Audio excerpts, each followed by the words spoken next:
ativa ali, e Allan Kardec faz com vários espíritos, que vêm contar exatamente as suas dificuldades. Aqueles que estão no céu, que estão bem, o céu que ele fala ali é simbólico, é interior, é um paraíso íntimo. Ele está tranquilo, está sossegado, então ele conta as belezas. E o inferno, o purgatório e o inferno, aqueles que estão no purgatório, que estão mais ou menos um pé no céu e outro no inferno, e os que estão propriamente no inferno interior. Porque o inferno não é um lugar geológico, um lugar que tem lá, é um sítio interior que a pessoa encontra. E Allan Kardec evocou esses todos. E se vocês querem mais, a Revista Espírita traz várias evocações, desde 1859 até 1869, dos 10 anos, Allan Kardec fez várias evocações de espíritos, inclusive de outros planetas, principalmente de Júpiter, onde entidades espirituais comunicaram-se de lá para cá, residentes lá, e comunicando-se aqui, para poderem dar exatamente notícias a respeito do que acontece ali. Para ter uma ideia melhor de tudo isso, a Gênese traz um tratado fantástico, uma comunicação mediúnica trazida por Galileu, o grande astrônomo, perseguido e agora reabilitado pelo Papa João Paulo II, que falou que é a infelicidade da Terra e coisa desse tipo. Ele traz uma comunicação, e o título da comunicação, que é bastante longo, na Gênese chama-se Uranografia Geral, em que trata das nossas galáxias e coisa desse tipo. Essas entidades foram evocadas, foram chamadas, e vieram de boa mente. A evocação requer paciência. Nem sempre o espírito pode comunicar-se. Muita gente evoca o seu Manuel, que morreu agora, ontem. Nem acabou de morrer, nem desencarnou todo ainda, e já estão querendo invocá-lo porque ele venha a comunicar, para dizer como está, como não está, que interessa isso? A gente fica preocupado com esse tipo de perguntas que as pessoas fazem, principalmente a mim fazem muito, e fazem para outros médiums aí. Olha, eu queria saber meu pai, quando ele morreu ontem, meu Deus, nem desencarnou ainda. Claro que você sepultou o corpo, o espírito está ligado ainda, muitas vezes. Outro não, desliga rápido. Como saber como ele está? Fácil. Se você o conheceu, o tipo de vida que ele levou, você pode imaginar o que ele encontrou lá.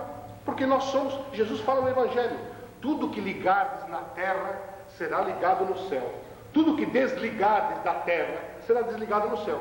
Se eu estou ligado no vício, se eu fumo, se eu bebo, se eu choro, se eu sou prostituído sexualmente, se eu sou violentador, estelionatário, claro que eu vou encontrar problemas desse tipo, dessa estirpe, pela lei de afinidade, de tipo de vida que eu levo, o modus operandi vivencial, no mundo espiritual. Então muita gente diz, meu filho é um missionário, meu filho morreu e virou anjo. E ele era um devasso, era um drogado, tinha problemas aí graves na vida. Então é preciso usar o bom senso e não ter a curiosidade de querer saber só por curiosidade. Olha, o que você está fazendo aí? Você mora onde? Isso é coisa que a doutrina espírita já tem várias comunicações a respeito. São coisas secundárias. Nós temos que aprender a encarar que a morte é como uma viagem. Eu pego o avião daqui, vou para o exterior, estou viajando, ligo para a minha família quando possível e digo, olha, está tudo bem e papo encerrado, não interessa. Mas se eu não ligar, a minha família já fica sabendo que eu não tive oportunidade, mas certamente eu devo estar bem, porque senão o rádio, a imprensa vai comunicar que o avião que eu estava caiu e o Reinaldo Antes desencarnou, que é um desastre, aconteceu alguma coisa, porque a coisa ruim corre rápido, todo mundo fica sabendo. No mundo espiritual é a mesma coisa. Então as evocações, diz Allan Kardec, podem ser feitas e devem ser feitas, mas com uma certa proficiência, uma certa responsabilidade. Vamos evocar uma entidade para com ela aprender, ou para com ela orientando-a, porque nem todo espírito é evoluído. O obsessor na casa do Sr. Manuel das Quintas está lá perturbando. É um desforço, é uma vindita, é um ódio que ele traz milenário. Chamemo-lo e vamos falar com ele, vamos tentar conversar. Ele não vai aceitar de começo, vai ter dificuldade. É como falar para um torcedor de um time para que ele torça para o outro. Só porque mudou a cor da camisa, ele já abjura, ele acha que não pode ser aquela cor, no fim é tudo bola. Os jogadores são tudo 22 pessoas de cueca correndo lá pelo campo e atrás de uma bola, uma coisa redonda que é igual para todo mundo. Mas muda a cor da camisa, já cria guerra, cria problema. No mundo espiritual, eles não mudam. Muitos não vêm, não querem saber. Pastor protestante, pessoa ligada ao catolicismo, aquele ortodoxo, o judeu, aquele difícil, ele não entra na casa espírita, ele não entra com facilidade. Ele acha que aqui é a casa do demônio. O que ele lê? Sempre espírito. Não, isso é coisa abjurada pela igreja. Ele não vem, não entra. Então, quantas vezes nós temos que evocá-lo para poder dar uma sintonia? Ele não vem fácil. Várias sessões são necessárias até que um dia ele chegue e nós possamos fazer a caridade. Então, a evocação, como tudo na ligação mediúnica, requer consciência e responsabilidade, porque você começa a brincar com uma coisa que você não conhece, tem problema. Por gentileza, ainda sobre esse assunto, a recomendação do Emmanuel no livro Consolador, sem clara intenção de polemização a respeito do assunto. Do quê? Da evocação. Da evocação? Eu não me recordo, diga lá. O Emmanuel faz uma restrição a respeito de evocação. Sim, muito, exatamente. Tudo bem. Então, concordo com isso, e o próprio André Luiz tem uma obra entre o céu e a terra e aquela evolução em dois mundos, em que ele fala a respeito da mecânica mediúnica, em que as evocações requerem um certo contexto. É o que nós estamos falando aqui. Allan Kardec fala no Livro dos Médiuns. Eu acho que Allan Kardec ensina como evocar. Deve-se evocar, ao ver de Allan Kardec, e ao meu ver, que eu sigo Allan Kardec. A opinião de Emmanuel é quanto à restrição, porque não tem que ser feita a granel, é claro. As pessoas não têm que brincar vai toda hora chamar. Eu quero falar com meu pai, então chama porque fez que ele não tem o que fazer. Eu tenho uma namorada que morreu de desastre, eu não casei com ninguém, eu só gosto dela, aquela coisa, então toda hora, todo sábado e domingo, eu vou namorar com ela pela via mediúnica ou coisa desse tipo. Claro que Emmanuel tem que falar uma restrição dessa, porque no mundo espiritual é uma outra vivência, ele está num outro setor da vibração. E tem dificuldades às vezes para se comunicar, não pode nem vem às vezes na mesma ocasião, no mesmo momento, e às vezes nunca vem. Quantas entidades foram invocadas por Allan Kardec e não conseguiram transpor os campos vibratórios para poder chegar na Terra? Não tem essa possibilidade, por causa da elevação limitada da pessoa. Então a restrição aí, é claro, é o que Allan Kardec fala. É preciso ter um escopo elevado, um objetivo superior, senão é melhor não se meter com isso. É falta de preparo. Não tem, exatamente, falta de preparo. Porque eu acho que esses trabalhos são especializados. Isso não é trabalho de escola mediúnica, é um trabalho especializado. O trabalho de desobsessão, por exemplo, nunca pode ser misturado com a escola mediúnica. Eu acho que é o melhor livro a respeito de desobsessão, além do capítulo 23 do Livro dos Médiuns, é o livro de desobsessão de André Luiz, que mostra exatamente a simplicidade um trabalho de alta envergadura terapêutica. Alguns segmentos do meio da imprensa espírita, pessoal, tem feito um pouco de sensacionalismo a respeito da questão da evocação e a recomendação de Emmanuel no Consolador. Tudo bem. Inclusive sobre aquela colocação de Chico, diz que o telefone toca de lá para cá e não daqui para lá. Exatamente. Mas veja, hoje a ciência hoje está provando justamente o contrário, que o próprio Chico refez as ideias dele. Vocês vejam a transcomunicação instrumental, por exemplo. Quando ela começou com Constantin Raudive, por exemplo, quanta coisa de lá para cá, o telefone para o além. Ele escreveu um livro chamado Telefone para o Além. Por que ele escreveu? Porque um dia ele estava em casa, e ele é ornitólogo, gosta de ouvir pássaros. Ele botava gravadores para ouvir gravar, como faz o Dalga Frisch. Ele coloca em cima da árvore para ouvir canto de pássaros da madrugada, porque os pássaros têm alguns tipos de pássaros que só cantam de manhã ou à noite, coisa desse tipo. Ele colocou lá um gravador, e no meio do gravador tinha lá uma espécie de pássaro que cantava, que ele queria ouvir, queria gravar, e no meio tinha palavras, tinha falas de alguém. Ele falou, poxa, alguém veio aqui e brincou comigo, começou a brincar comigo. Então o Constantin Raudive, o que ele fez? Ele foi para uma ilha, comprou uma fita nova, um gravador novo e uma fita nova, porque a gente tinha problema, e foi para um lugar onde não tinha ninguém. E passou a noite lá. Deixou o gravador ligado, foi dormir. E quando voltou, pela manhã ele foi ouvir a fita, tinha o canto dos pássaros e tinha vozes, inclusive da mãe dele. Conste, meu filho, aqui é a mamãe. A única pessoa que chamava de Constantin era ela. E ela começou a dar orientações. Aí ele escreveu um livro fantástico que tem aí, escrito já há 20 anos atrás, chamado Telefone para o Além. Por quê? Porque até então os espíritos comunicavam de lá para cá. O próprio Chico de Xavier falava isso. O telefone toca de lá para cá. Agora não.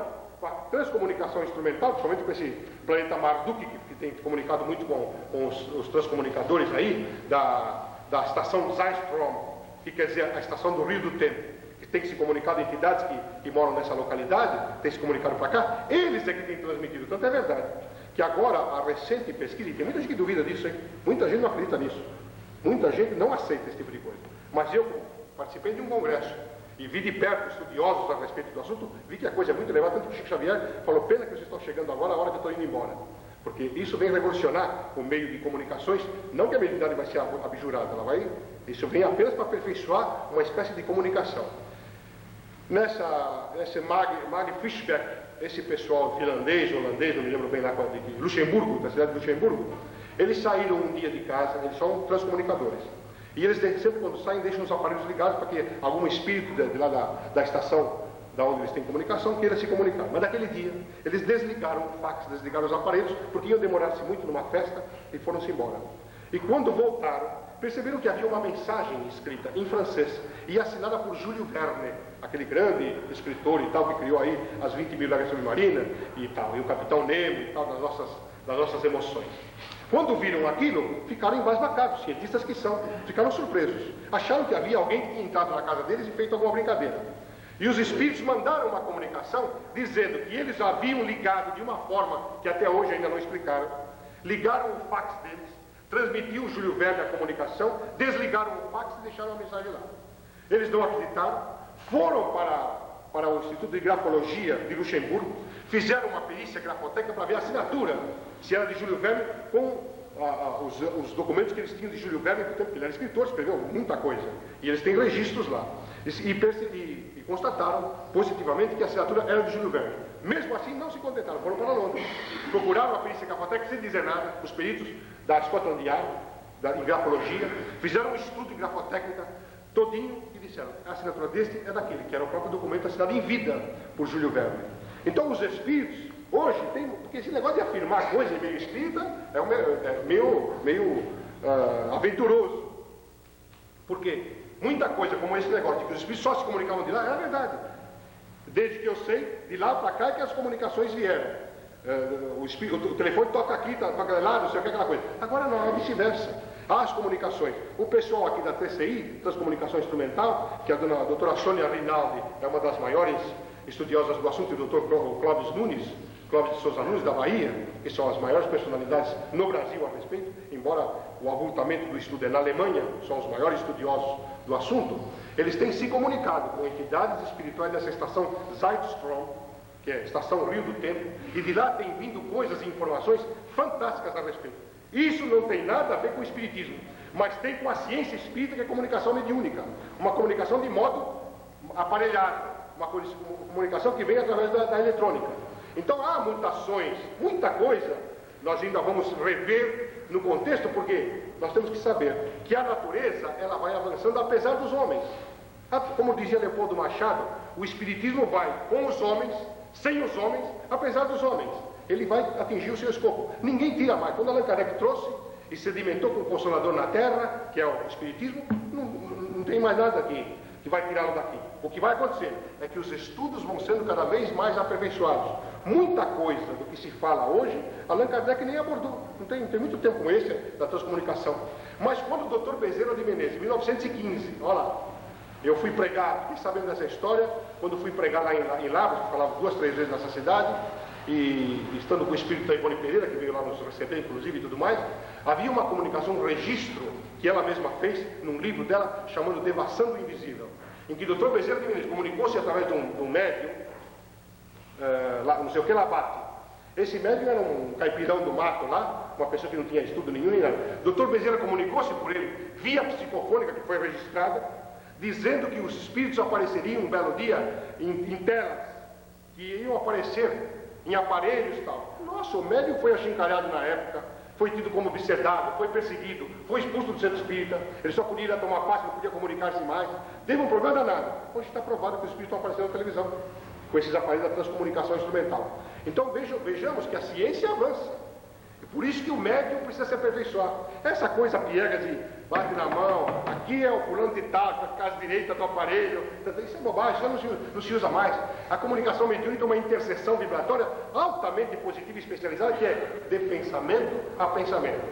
Jesus, o maior médium de Deus, tinha intuição pura. Quando ele comunicava diretamente com o pensamento, ele projetava o pensamento e falava com a potestade superior, com os guias espirituais, ou com as grandes entidades da natureza deísta. Falava, ele tinha essas condições, era tudo pelo pensamento. Não se tem notícia de que Jesus tivesse mediunizado alguma vez por esta ou aquela entidade, porque ele era muito mais do que qualquer coisa na Terra, porque ele atingiu a perfeição no campo da mediunidade, já se falava com Deus de modo direto, ele recebia as sintonias só pelo pensamento, projetava, sabia. Eu estou com meu pai, eu e meu pai somos um só. Ele fala isso várias vezes na Bíblia, e Allan Kardec registrou na Gênesis, inclusive. Então nós temos que ver que esse negócio do telefone que daqui também vai começar e nós vamos sintonizar. Pode ficar tranquilos.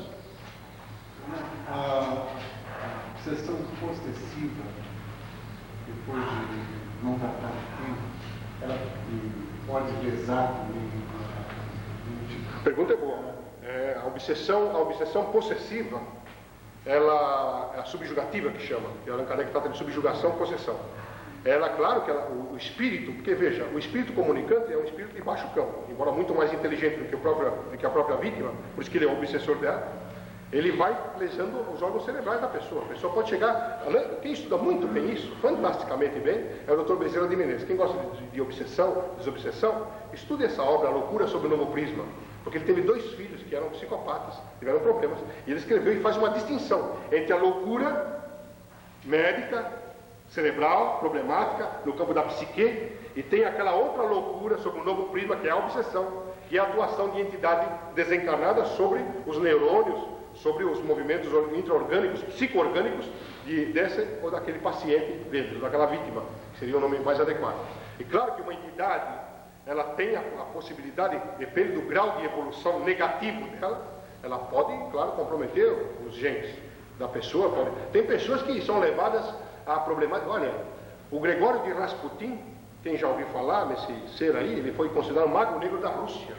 Ele dizia para as pessoas, ele disse uma noite para a czarina, disse: olha, hoje à noite eu vou lá ter relações sexuais com você na tua câmara. Ele dizia: não pode, você não pode fazer isso, você não pode, porque eu vou ter guardas na minha porta, porque ela era czarina, ela era a rainha da Rússia.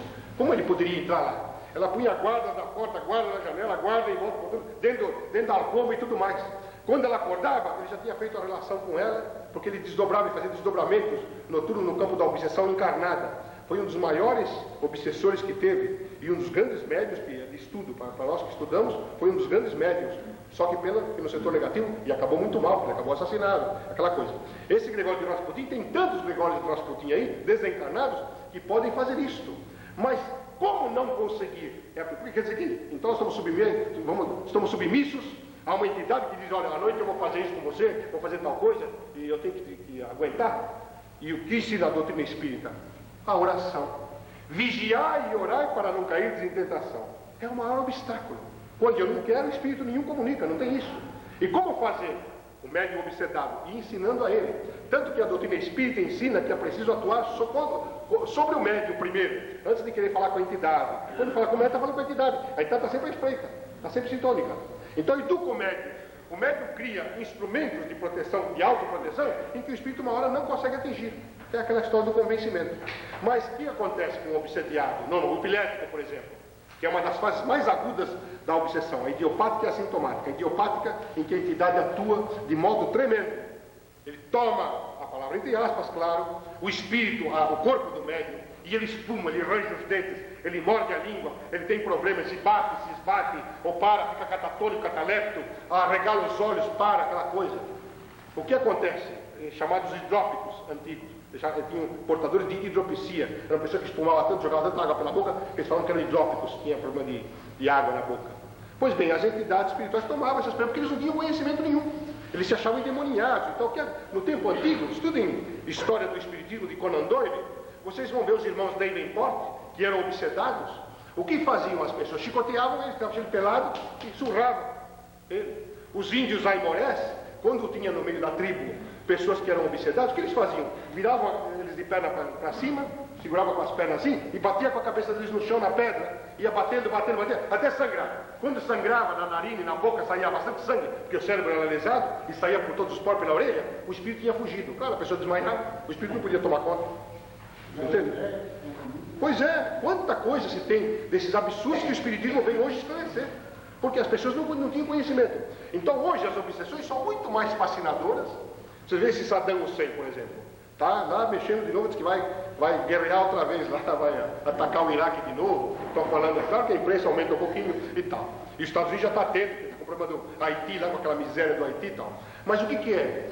Aquela megalomania, as urdiduras vibratórias de potestades negativas no campo da obsessão, que vem fascinando as pessoas. O Adolf Hitler, que era um epilético, uma pessoa epilética, e era um pintor de paredes, ele queria ser pintar quadro, ele queria fazer pintor, ele queria ser um Rembrandt, ou coisa assim, tal, um Rafael e tal, Sanso, mas não conseguia. Então ele foi um pintor de paredes, se tornou um megalomaníaco, obsediado, auto-obsediado e obsediado. E ele, o que aconteceu? Ele foi em Berlim, certa noite, levado a um centro espírita em Berlim, e um espírito, que hoje é um espírito profundamente evoluído, um tal de George Eckhart, um dos maiores médiums da época, de efeitos físicos, inclusive tudo mais. Só que ele recebeu uma entidade, ou ele mesmo, a história não registra bem, porque eu não estava lá na hora, não vi, e muita coisa pode ter acontecido. Mas eu falo pelos registros que tem, a gente pode ter uma ideia. Ou ele estava envolvido por entidade, ou era ele mesmo que estava fazendo. Não sei qual que eu até pergunto para ele. Embora ele é um espírito hoje de muita elevação, o tempo passou, muitos anos tal. Ele comunicou a Adolf Hitler e disse a ele: você vai ser a chibata do mundo. Bolas! O Hitler saiu de lá entendendo que ele tinha que reformar o mundo. Ou seja, ele era o Messias que ia mudar as raças. Então ele tinha que matar os negros, matar os japoneses e matar os judeus. E tinha que ficar só os arianos, que era a raça pura que ele ia criar, que era independente da própria Alemanha, independente da própria Áustria, independente do mundo. Ele era o portador daquela situação de seleção de raça, que tinha que ser a pura. E ele se achava um Messias, porque ele seria a chibata do mundo. Ele ia chicotear, empurrar todo mundo fora, os impuros que ele considerava, e os demais ficariam. Todos aqueles que eram portadores do mal de Hansen, eram portadores de hemiplegias, tetraplegias, paraplegias, ou tinham problema de distúrbio psicopatológico, eram loucos, neurastênicos, teriam que ser matados, trucidados, para que a raça ariana pudesse se impor. Era um jeito obsediado. Que entidades não envolveram, não? Quanta gente não é assim? Então, a sutileza hoje da possessão não tem tanto quanto antigamente, não. Claro que há, os loucos tem muito aí e tudo mais. Mas a grande maioria é a fascinação, é essa que eu tenho medo. Porque essa aí ela vai entrando devagarinho. O espírito é muito sutil. Ele vai colocando na nossa cabeça: escuta, você é o bom, esse pessoal aí não sabe nada. Você é que sabe. E ele vai dizendo isso. E nós vamos dando corda, o que acontece? Uma hora a gente fica obsedado, fascinado e não sabe. E quanta gente é assim?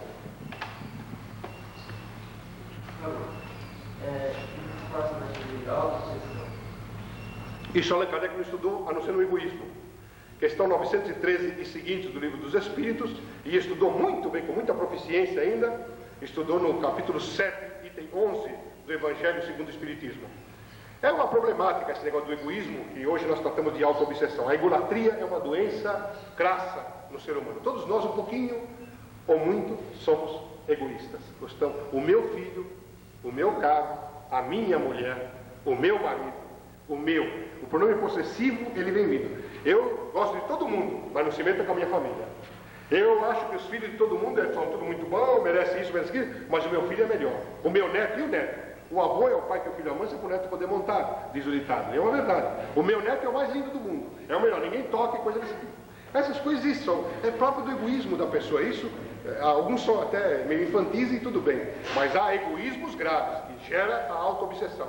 Então a pessoa se auto-obsessiona. O narcisismo, por exemplo, é uma doença estudada hoje pela psicologia, que não tem nada a ver com o espiritismo, a não ser na parte do próprio espírito, em que o Narciso, a lenda do Narciso diz o quê? Que ele olha no espelho, lá no espelho, e fica encantado com a própria beleza dele. Então ele acha que ele é o mais lindo do mundo e cria um problema aí e tal. A história conta a mitologia. Essa problemática existe nos dias de hoje. Nós temos um pendão natural para a vaidade, e a vaidade, até determinado limite, ela é importante. Ainda ontem falávamos com a equipe, batíamos um papo a respeito, que eu fui falar certa ocasião numa cidade, ia falar num cinema, e naquele tempo eu não penteava o cabelo. E naquela noite eu resolvi pentear o cabelo. E fiquei lá penteando o cabelo e depois disse para mim mesmo no espelho: mas meu Deus, eu vou pregar em nome de Jesus, me arrumando aqui, me enfeitando, que é um absurdo. Que humildade eu vou mostrar para o público que vai me ouvir? Ao que entrou imediatamente Sigfrida, que é uma enfermeira alemã que nos acompanha, e Durona, como todo teutônico, muito rígido e disciplinado, me disse: você não tem o direito de se apresentar mal composto aos olhos alheios, causando a pior das vibrações, que é a vibração da piedade e da pena. É a pior das vibrações. Coitadinho, e a pessoa, coitado, olha, você é um infeliz, e a pessoa, e vai caindo. Então essas são vibrações negativas. Então eu já me arrumei, meti o cabelo de lá para cá e aquela coisa. Então a vaidade até esse limite vai bem, porque a gente está se apresentando relativamente bem composto perante os olhos alheios. Mas aquela outra vaidade que pisa na cabeça do seu semelhante é que é o problema da auto-obsessão, um dos ramos no campo da egolatria. Por isso que Allan Kardec trata na questão 913 e seguintes: qual é a pior das enfermidades? Qual é o problema nesse setor interior? É o problema da obsessão egoística. É o problema do egoísmo. O egoísmo tem feito problemas graves, né? E nós temos visto ao longo da história, né? Dando um exemplo muito atual, vocês veem o problema do Collor, que deve estar rindo dos seus expulsadores lá de Brasília, porque todos eles que o acusaram em nome da pátria, da família, não sei o quê, são todos eles mais corruptos do que ele mesmo. Porque ele, nos processos, eu estive em Brasília agora, fui observar, sou advogado, então tive certo acesso com desembargadores. O desembargador falou para mim assim: Reinaldo, vou te contar uma coisa. Eu não tenho nada contra esse homem, juridicamente falando, que ele não é corrupto de nada. Ele só foi expulso por problema político. Mas os seus detratores, os seus asseclas, aqueles que estavam com ele, é que o levaram à decadência. Aí fui analisar o caso espiritualmente. Por que Collor caiu quando Collor veio com os maiores encômios da própria espiritualidade, para poder trazer para o Brasil uma diretriz adequada? Por que ele caiu? Egoísmo. Ele entrou no campo do egoísmo. Ele quis ser o suprassumo do suprassumo. E o que fez? Fez duas burradas grandes. Estamos tratando de um assunto não político, falando em termos espíritas. O que ele fez? Ele cometeu dois equívocos graves. Trouxe uma amante, mulher, ex-mulher do Lula, cometeu pau nele, e ele é um visigodo reencarnado durão. Está aí a barbicha dele que não deixa mentir, que é um guerreiro, está aí candidato de novo e lutando. E caçou a poupança, mexeu no bolso de todo mundo. Pronto, acabou. A vibração veio toda. O egoísmo dele o levou a perder, porque ele foi mexer de uma maneira totalmente equivocada. Então, essas coisas, esses egoísmos, as megalomanias, levam a pessoa que vem com larga bagagem, um ato, ou dois, ou três, nefasto que ele comete, e que mexe na massa, a vibração se volta contra ele e ele acaba caindo. Não tem dúvida quanto a isso. Então é um problema esse negócio do egoísmo. Allan Kardec fala muito, todo o tempo na obra, para que nós possamos estar atentos na vigilância. Jesus fala: vigiai, vigiai e orai para não cair em tentação. Não orai e vigiai. E todo mundo fala: Jesus falava orai e vigiai. Mentira, eu fui ver, Mateus escreveu vigiai e orai quando ele desceu do Monte das Oliveiras, porque viu os apóstolos deles que pediam para vigiar, estavam dormindo. E ele foi lá e disse isso. Vigiai a quem? A si mesmos. Não é para vigiar o vizinho, não. É se vigiar a si mesmo. E a doutrina espírita é aquela pedra de toque que toda hora ela vai desgastando o erro para trazer a pureza da própria verdade íntima. O Evangelho segundo o Espiritismo é o livro do momento. Quando você tem alguma dificuldade, não precisa consultar médico, orientador, nem nada de repente. Abra o Evangelho, abra o acaso, como se nada fosse. Abra, você vai ver nas entrelinhas ali a resposta do que você está buscando. Tentem fazer, eu faço há 33 anos isso. Olha, é batata, não falha. E outra, de graça, você só compra o livro e mais nada. Não precisa pagar a consulta, não precisa levar um presentinho para o médium, não precisa levar um baralho novo, nada. Nem a cristalomancia, necromancia, cartomancia, nada. É o livro da hora. Abriu. Mas isso aqui não é para mim. Vai ler a entrelinha, vai lá. Leu todo o texto. Você vai ver um tapa na cara daqueles bons que nos levantam a moral e nós vamos dizendo: puxa vida, de fato, eu me equivoquei e vou modificar, e vou avançar para poder chegar lá.